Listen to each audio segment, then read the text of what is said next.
చూస్తుంటారు కదా first. CM Chandrababu Naidu గారు వాయిస్ వినాలని ఉంది. అదే ఏం మాట్లాడుతున్నారు? అస్సలు ఏం చేస్తూ ఉన్నారండి జగన్మోహన్ రెడ్డి? ఏం చేస్తావు? రాష్ట్రానికి ఏం చేస్తావని అడుగుతున్నా. ఇప్పుడు నేను వచ్చాను, ఎంత బాగా ఉందండి రాష్ట్రం. వచ్చిన 9 నెలలకి ఎంత అభివృద్ధి చేస్తానండి. ఇదండి నాది. జగన్ చూసి నేర్చుకో. ఓయ్ ఇలా ఉంటుందండి.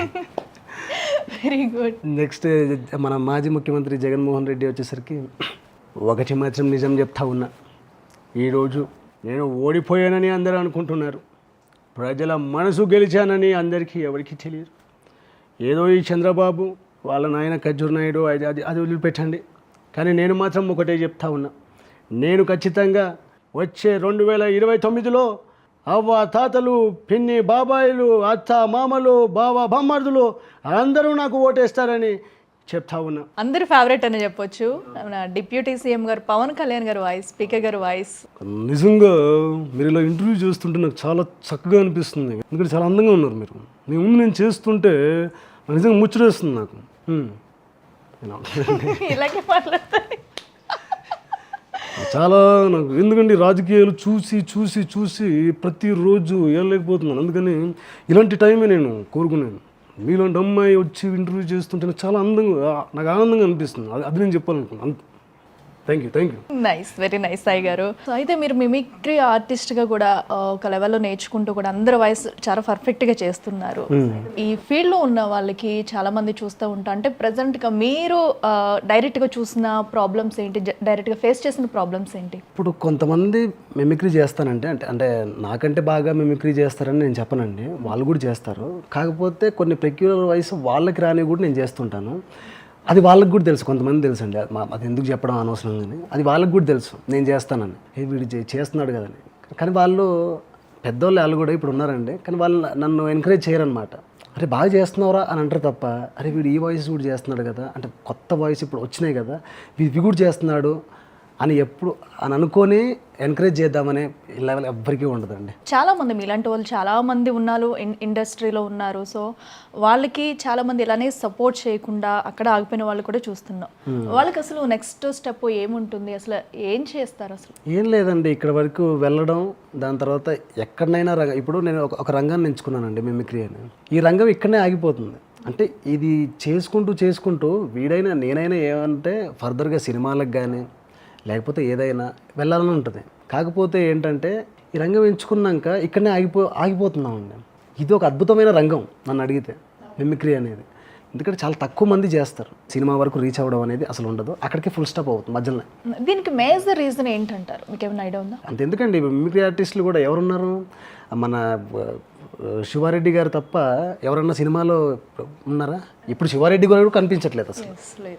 అదండి. అంటే వాళ్ళు ఆల్రెడీ వచ్చి చేసిన వాళ్ళు కూడా ఇప్పుడు ఫీల్డ్లో లేని పరిస్థితి అయితే మనం చూస్తున్నాం. సో ఎందుకంటే కావాలని ఎంకరేజ్ చేయకపోవడం లేదా వాళ్ళని పెట్టుకోవడం. అంటే మనకి ఇండస్ట్రీలో ఎదగాలంటే ఏదైనా ఒక బిగ్ సపోర్ట్ ఉండాలి. ఖచ్చితంగా అండి, 100% అది బిగ్ సపోర్ట్ ఉండాలి. ఒకవేళ టాలెంట్నైనా ఎంకరేజ్ చేయాలి. ఇవి రెండు చేయలేదంటే మనం ఇక్కడనే ఉంటాం. ఓకే సాయి గారు, మరి మీరు ఇండస్ట్రీలో అయితే ఇన్ని ప్రాబ్లమ్స్ ఫేస్ చేస్తున్నా అని చెప్తున్నారు కదా. సో అమ్మాయిలకైతే అమ్మాయిగా పుట్టాలని కూడా అంటున్నారు. మరి మీరు పెళ్లి చేసుకుంటే ఎలాంటి అమ్మాయిని పెళ్లి చేసుకోవాలనుకుంటున్నారు? అయ్యో, నా మ్యారేజ్ అయిపోయిందండి. అవునా? అవునండి. ఓకే. 2 పిల్లలు కూడా నాకు. ఓ, ఈ షాకింగ్ న్యూస్ నిజంగా. 2 పిల్లలు అంటే అమ్మాయిలా అబ్బాయిలా? 2 ఆడపిల్లలే. 2 ఆడపిల్లలే. వాళ్ళని ఎలా పెంచాలనుకుంటున్నారు? వాళ్ళని ఏం చేయాలనుకుంటున్నారు? అదే అండి, వాళ్ళు ఏ రంగం అయితే చూస్ చేసుకుంటారో ఆ రంగంలో ఎదుర్కొంటూ వాళ్ళు వెళ్ళిపోతే నాకు హ్యాపీ కదండి. ఇంకేంది, వాళ్ళ పెంచడం వరకు నా బాధ్యత. సో అంటే మీరు ఇప్పుడు ఇన్ని ప్రాబ్లమ్స్ ఫేస్ చేస్తున్నారు కదా, ఎందుకంటే సరైనవే ఇప్పుడు ప్రజెంట్ మీరు మిమిక్రీ ఆర్టిస్ట్గా చేస్తూ ఇండస్ట్రీలో ఒక స్టేజ్లో ఉండాలనుకుంటున్నారు. బట్ మీకు కూడా ఇప్పుడు ఎవరు గుర్తించకపోవడం, ఫ్యామిలీని ఎలా రన్ చేసుకుంటూ వస్తున్నారు, మరో పక్కన అవకాశం కోసం ఎదురు చూస్తున్నారు, ఇంకొక పక్క జాబ్. సో ఎలా నడుస్తుంది ఇదంతా? జాబ్ అంటే అండి కొన్నిసార్లు నాకు అనిపించింది కరోనా టైం అండి. అది చాలా పీక్స్ టైం. అసలు మీరు చెబితే నమ్మరు, మా ఇంట్లో అసలు బియ్యం కూడా లేవండి. ఆ స్టేజ్ సిచ్యువేషన్ నుంచి నేను వచ్చానమాట. చాలా మంది ప్రాబ్లమ్స్. అది ఎందుకంటే అంటే నాకు ఘోరం అనిపించింది. ఎందుకంటే ఏంట్రా నా బతికేంది, పిల్లలు భార్య వీళ్ళు ఎలా అయిపోవాలని ఆ స్టేజ్ అసలు నాకు చచ్చిపోవాలా, నేను ఆ స్టేజ్కి వెళ్ళిపోయానండి. ఒక అబ్బాయి, ఒక మ్యారీడ్ కిడ్ ఉంది, ఒక ఫ్యామిలీ ఉంది, ఆ అమ్మాయి మిమ్మల్ని నమ్ముకుని వచ్చింది.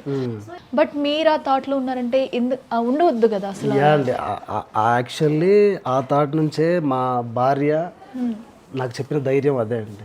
ఎందుకంటే ఈ కష్టాలన్నీ అండి, కష్టాలన్నీ వస్తుంటాయి, ఏం కాదు, మనం ఇప్పుడే కదా నిలబడాలి, ఇప్పుడు చేసుకుంటే ఏం లాభం, ఒకవేళ నువ్వే అయిపోతే మా పరిస్థితి ఏంది, మమ్మల్ని ఎవరు చూస్తారు, ఉండాలి కదా ఏదో ఒకటి చేయని కొంచెం ధైర్యం చెప్పి ఇప్పుడు నేను కనీసం ఇలాగైనా ఉన్నానంటే దానికి కారణం మా వైఫ్ అండి. తన అన్నిట్లో సపోర్ట్. యా అండి, సపోర్ట్ ఉంటుంది అప్పుడు. సో మరి మీరు మిమిక్రీ ఆర్టిస్ట్గా ఒక ఇండస్ట్రీలో నిలబడాలనుకున్నారు, బట్ మీరు ఎడ్యుకేషన్ పర్సన్, సో మీరు సివిల్ ఇంజనీర్ చేశానని చెప్తున్నారు. మరి ఎందుకు ఆ టైంలో కూడా ఓకే, ఎందుకంటే మరి ఇక్కడ సెట్ అవ్వలేదు కాబట్టి జాబ్ పర్పస్ ఆ వేలో ఉన్నా కూడా జాబ్ ట్రై చేయాలని ఎందుకు అనిపించలేదు, అంటే ఎందుకు వెళ్ళలేదు? యాక్చువల్లీ అండి, నేను ఇంటర్మీడియట్ 10th నుంచే నేను మిమిక్రీ అంటే ఇష్టం. నన్ను ఫ్రెండ్స్ కూడా బాగా సపోర్ట్ చేసేవాళ్ళు. అరే నువ్వు వెళ్ళు, బాగుంటుంది, నీకు ఫ్యూచర్ ఉంటుంది అందులో, ఇది ఎప్పటికైతే ఏముంటుంది, ఇది చేయాలి, ఈ వర్క్ ఉంటుంది, కానీ అది మాత్రం నీకు బాగుంటుంది, లైఫ్లో నువ్వు బాగుంటుంది కదా, బాగా చేయాలి, సపోర్ట్ చేసుకుంటూ వచ్చారు.